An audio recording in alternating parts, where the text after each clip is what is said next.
Guys आपण day to day life मध्ये अशी सेंटेन्स बऱ्याचदा तुम्ही बोलली असतील किंवा ऐकली सुद्धा असतील. मी माझे केस कापून घेतो. आम्ही खोली साफ करून घेतली. मी माझी बाईक दुरुस्त करून घेईन. तिने तिचा ड्रेस शिवून घेतला. आपण नेहमी अशा प्रकारचे सेंटेन्स ऐकतो आणि बोलतो सुद्धा. बरोबर. इथे बघा गाईज, इथं काय होतं, जेव्हा असे सेंटेन्स येतात त्यावेळेस आपल्याला कळत नाही की केस कापून घेतली किंवा खोली साफ करून घेतली किंवा बाईक दुरुस्त करून घेतली, ड्रेस शिवून घेतला. अशा प्रकारचे सेंटेन्स बोलताना नेमकं काय यूज करायचं किंवा कशा प्रकारे याचं स्ट्रक्चर बनवायचं. या सगळ्या सेंटेन्स मध्ये आपण स्वतः काम करत नाहीये, तर आपण दुसऱ्याकडून काय करत आहोत, काम करून घेत आहोत. त्यांच्याकडून आपण ते काम अरेंज करत आहोत किंवा मॅनेज करून घेत आहोत. बरोबर.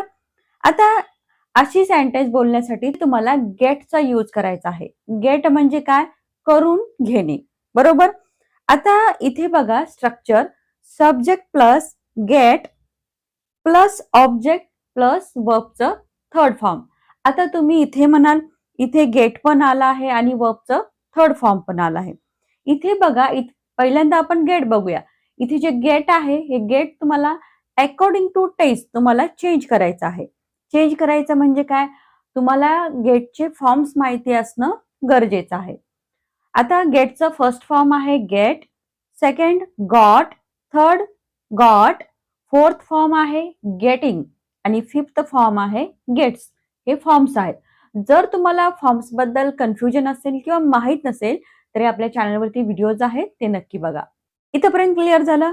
आता इथे बघा, पण इथे एका स्ट्रक्चर मध्ये दोन वर्ब कसे, हा प्रश्न तुम्हाला नक्कीच पडलेला असणार आहे. बरोबर. इथे बघा, गेट हे इथं काय आहे? मेन वर्ब आहे. म्हणजे हे वर्ब काय करत आहे? ऍक्शन दाखवत आहे की ऍक्शन कशी आहे. बरोबर. आणि इथे जे वर्बचं थर्ड फॉर्म आपण लिहिलं आहे हे तुम्हाला रिझल्ट दाखवत आहे, काम झालं आहे किंवा नाही, म्हणजे कामाची परिस्थिती काय आहे हे तुम्हाला वर्बचं थर्ड फॉर्म दाखवत आहे.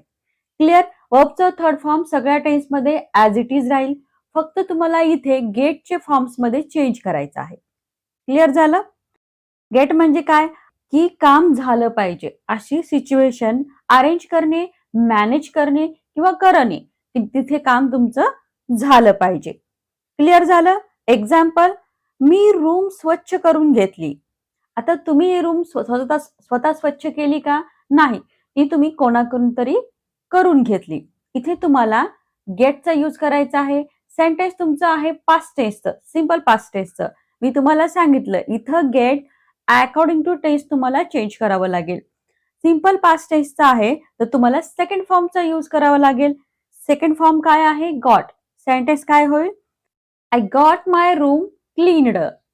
I got my room cleaned. मी माझे केस कापून घेतो. I get my hair cut. I get my hair cut. आता इथे गेट का आलं? कारण हे सेंटेन्स आहे सिंपल प्रेझेंट टेन्सचं सेंटेन्स आहे, म्हणून आपण इथं गेटचं ऍज इट इज फॉर्म घेतलं. पण तिथे तुम्हाला मी फिफ्थ फॉर्म मध्ये गेट्स लिहिलं आहे, पण इथे गेट्स आलं नाही कारण आपला सब्जेक्ट आय आहे. ही, सी, इट हे जर सब्जेक्ट असतील तर तिथे तुम्हाला गेट्स लिहायचं आहे, आणि जर अदर सब्जेक्ट असतील तर सिंपली तिथे तुम्हाला गेट लिहायचं आहे. क्लिअर. आम्ही खोली साफ करून घेतली. We got the room cleaned.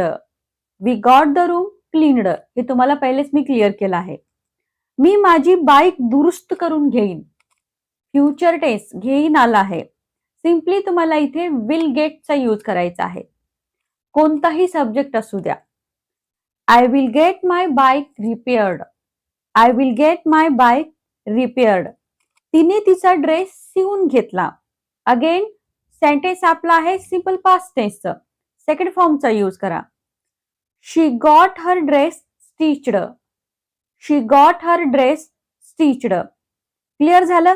आता हेच जर सेंटेन्स तुम्हाला नेगेटिव्ह म्हणजेच नकारार्थी बोलायचं असेल तर सिंपल म्हणजे तिने तिचा ड्रेस शिवून घेतला नाही. सिंपली इथं काय करायचं आहे तुम्हाला, एक तर तुम्हाला कळलं की हे सेंटेन्स सिंपल पास्ट टेन्सचं आहे. सिंपल पास्ट टेन्स मध्ये जेव्हा आपण नेगेटिव्ह सेंटेन्स बनवतो तिथे तुम्हाला डिड नॉटचा यूज करायचा आहे सगळ्या सब्जेक्ट सोबत. आणि जेव्हा आपण डिड नॉटचा यूज करतो तिथे तुम्हाला जे वर्ब आहे म्हणजेच गेट आहे, गेटचं फर्स्ट फॉर्म लिहायचं आहे. सेंटेन्स कसं होईल हे? She did not get her dress stitched. She did not get her dress stitched. इथे मी गॉट नाही लिहिलेला आहे, गेट लिहिलं, कारण इथे डिड आलं आहे. डिड आल्यानंतर वर्बचं फर्स्ट फॉर्म लिहायचं आहे. क्लिअर? आणि तिने तिचा ड्रेस शिवून घेतला. पास्ट टेन्सचा सेंटेन्स सिंपल पास्ट टेन्स, इथं आपण गॉटचा यूज केला आहे. दोन्ही सेंटेन्स मध्ये डिफरन्स आहे. क्लिअर? मी माझं काम करून घेते. करून घेते सिंपल प्रेझेंट टेन्सचा सेंटेन्स आहे. अगेन इथं सब्जेक्ट आपला आय आहे, म्हणून इथे सुद्धा गेट येईल, गेट्स नाही. I get my work done. I get my work done. सगळीकडे जे ऑब्जेक्ट आहे, जे वर्बचं थर्ड फॉर्म दिला आहे ते ऍज इट इज राहील. मी माझं काम करून घेत नाही, नेगेटिव्ह सेंटेन्स. आता इथे बघा, सिंपल प्रेझेंट टेन्सचं नेगेटिव्ह सेंटेन्स आहे. जेव्हा नेगेटिव्ह सेंटेन्स आपण सिंपल प्रेझेंट टेन्सचे बनवतो तिथे डू नॉट आणि डज नॉटचा यूज करतो. जर तुमचा सब्जेक्ट ही, सी, इट किंवा एखाद्या व्यक्तीचा नेम असेल तर तिथे डज नॉटचा यूज करायचा आहे. आणि आय, यू, वी, दे हे जर सब्जेक्ट असतील तर तिथे तुम्हाला डू नॉटचा यूज करायचा आहे. क्लिअर? इथे सब्जेक्ट आय आहे म्हणून काय येईल? I do not gate my work done. I do not gate my work done. Clear? त्याने काम पूर्ण करून घेतलं का? क्वेश्चन केलं आहे. सिम्पली ऍज इट इज जसं आपण क्वेश्चन बनवतो तसंच बनवायचं आहे. आता हे घेतलं का सिंपल पास्ट टेन्सचं सेंटेन्स आहे. सिंपल पास्ट टेन्स म्हणजे जेव्हा क्वेश्चन करतो तेव्हा आपण हेल्पिंग वर्ब पहिल्यांदा लिहितो. सिंपल पास्ट टेन्स मध्ये हेल्पिंग वर्ब काय आहे? इथे डीड असणार आहे. सिंपली डीड तुम्हाला पहिल्यांदा लिहायचं आहे, नंतर सब्जेक्ट, नंतर गेट, नंतर ऑब्जेक्ट आणि त्याच्यानंतर जेही वर्ब असेल त्याचं थर्ड फॉर्म. क्लिअर? सेंटेन्स होईल did he get the work finished. Did he get the work finished. तू केस कापून घेतोस का? क्वेश्चन, घेतोस का? इथे सिंपल प्रेझेंट टेन्सचं सेंटेन्स आहे, ते पण इंटरोगेटिव्ह म्हणजेच क्वेश्चन. इथे डू नॉट, डज नॉट पहिल्यांदा तुम्हाला लिहावं लागेल. Do you get your hair cut. Do you get your hair cut. आता तुम्हाला गेट क्लिअर झालं. नेक्स्ट बघा, नेक्स्ट आहे मेक. मेक म्हणजे काय? एखाद्याकडून जबरदस्तीने काम करून घेणे. म्हणजे काय? समोरच्याची इच्छा असो किंवा नसो त्याच्याकडून काम करून घेणे फोर्सफुली, तेव्हा आपण काय करतो? मेकचा यूज करतो. पण एक वर्ब आहे म्हणजे याचे पण फॉर्म्स असणार. फॉर्म्स, वर्ब फर्स्ट फॉर्म आहे मेक, सेकंड मेड, थर्ड पण आहे मेड, फोर्थ आहे मेकिंग आणि फिफ्थ आहे makes. Clear? Structure subject plus make according to tense make change होईल, प्लस पर्सन प्लस वर्बचं फर्स्ट फॉर्म. आपण गेट मध्ये लास्टला वर्बचं थर्ड फॉर्म लिहिलं होतं, पण मेक मध्ये आपण इथे जे शेवटी आहे तिथे वर्बचं फर्स्ट फॉर्म लिहित आहोत सगळीकडे. क्लिअर? आता इथे जो सब्जेक्ट आहे तो सब्जेक्ट कोण असणार आहे? जो काम करण्यासाठी फोर्स करत आहे तो आपला इथे सब्जेक्ट असणार आहे. आणि मेक तुम्हाला सांगितलं अकॉर्डिंग टू टेन्स चेंज करायचं आहे. आणि इथे पर्सन मध्ये काय येईल? ज्याच्यावर फोर्स केला जात आहे किंवा ज्याच्यावर तुम्ही फोर्स करत आहात तो असेल पर्सन मध्ये. क्लिअर? आणि वर्बचं फर्स्ट फॉर्म कोणतं काम फोर्सफुली करून घेतलं जात आहे ते तुम्हाला तिथे लिहायचं आहे. क्लिअर? इथे पर्सनच्या नंतर टूचा यूज करायचा नाहीये, बरोबर? डायरेक्ट वर्बचं फर्स्ट फॉर्म लिहायचं आहे. एक्झाम्पल, मी त्याला अभ्यास करायला लावतो. आता त्याला तुम्ही जबरदस्तीने अभ्यास करायला लावताय, तो मनानं नाही करत आहे अभ्यास, बरोबर? इथे जो सब्जेक्ट काय आहे? आय. आणि कोणाला अभ्यास करायला लावता तुम्ही? त्याला, म्हणजे पर्सनच्या ठिकाणी त्याला येईल, बरोबर? सेंटेन्स काय होईल? I make him study. I make him study. आता इथे बघा, इथे मेक का आलं? कारण आपलं जे सेंटेन्स आहे सिंपल प्रेझेंट टेन्सचं आहे, म्हणून आपण इथे मेक किंवा मेक्सचा यूज करतो अकॉर्डिंग टू सब्जेक्ट. मी तुम्हाला सांगितलेलं आहे. इथे सब्जेक्ट आय आहे म्हणून आपण सिंपली मेक लिहिलं आहे. क्लिअर? मी काय आहे? सब्जेक्ट आहे, जो की काम करण्यासाठी फोर्स करत आहे. कोणावर फोर्स केला जात आहे? त्याला, हिम. बरोबर?